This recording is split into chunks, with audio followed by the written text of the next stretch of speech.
by Bill Brooks. This book is read by Eric G. Dove.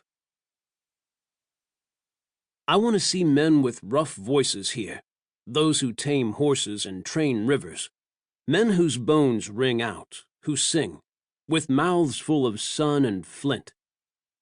Federico Garcia Lorca. Chapter 1. The short man said, "They're in there," and pointed to one of two dark cabins. "Which one?" John Henry Cole asked. "The one on the right. The other's my place." "You're sure?" Cole asked. "Sure, I'm sure. They come to my place earlier and said they'd pay me to put them up, pay my woman to cook for them. That's their nags there in my corral. Still got the saddles on them because they are hurrying men.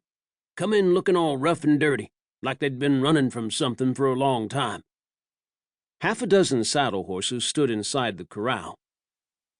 "So how come you to turn them in if they're paying you?" Cole asked. "They's reward money on them, I'm guessing. Ain't they? Marshal can't come this far out of town. I heard about you, Cole. I heard you run that detective agency, that you was hell on wheels when it came to capturing men. That's why I got you." "Yes, there's reward money on them," Cole said. "That's what I figured. Them $10 they paid me to put them up and have my woman cook for them ain't nothing compared to what the reward money must be. How much is it anyways?" John Henry Cole ignored the short man's query. He was a cautious man by nature, made more so by profession. Lawmen and ex-lawmen who were not cautious didn't last long on the frontier. "How come there's no light on in your house?" Cole said. "No need of a light. Ain't nobody in there." "You said a woman, that you had a woman who cooked for them." "I took her to her sister's on my way to get you all," the short man said. "I seen the way some of them was watching her, like dogs after a ham bone. Couldn't hardly trust to keep her around men like that. You know they probably done depredations all over the territory. They had them starved eyes." John Henry Cole looked to his companions, other ex-lawmen like himself, men he knew and trusted, most of whom he'd worked with at one time or another, and now who worked for him. Lee Rivers, Ben Bradshaw, Fred Noon, Charlie Hood, all good and true men. Ever since his long-ago days as a detective for Ike Kelly, Cole had always wanted to form his own detective agency, be the boss, the jefe. There wasn't that much work to be had as far as clients hiring him, but there were plenty of outlaws with rewards on their heads.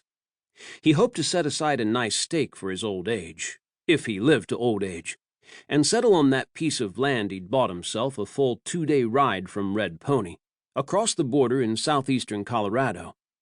Pretty little piece of land with lots of good grass and water running through it. He'd knocked together a good little house, too. He planned on ending up there, once he quit the game, and maybe raise some blooded horses. He liked horses better than he liked most humans. The sort of humans he had to deal with in his chosen occupation were the rough trade, killers and rapists and thieves of every stripe. It had been that way most of his working life. He'd been a lawman since coming out alive of that great clash between the states, had fought in it in such places as Rich Mountain and Dry Woods Creek, New Bern, Shiloh, Savage's Station, and so many more he couldn't even remember. Blood-killing, marching, fields of slaughter. It all became the same after a time. Nobody had been sorry to see it end, especially the boys who were still alive. Glad were they to go home with a gun and maybe a mule with U.S. branded on its flank. Glad were they to be relieved of the sharp scream of cannonball, the whine of Miney balls, the pleading cry of mortally wounded brethren. And even though the peace and silence were disturbing at first, eventually the nightmares concluded and life became normal again. Being a soldier had taught John Henry Cole, as it did so many others, one employable skill: how to do gun work. And life as a soldier had hardened him, had inured him to hardship, long days and nights camped in the cold and rain, the ice and stolid summer heat. The Army had made him a sniper for a time because he was a very accurate shot, according to his commanding officer, who had ordered him to go forth and commit slaughter and mayhem upon thine enemy, killing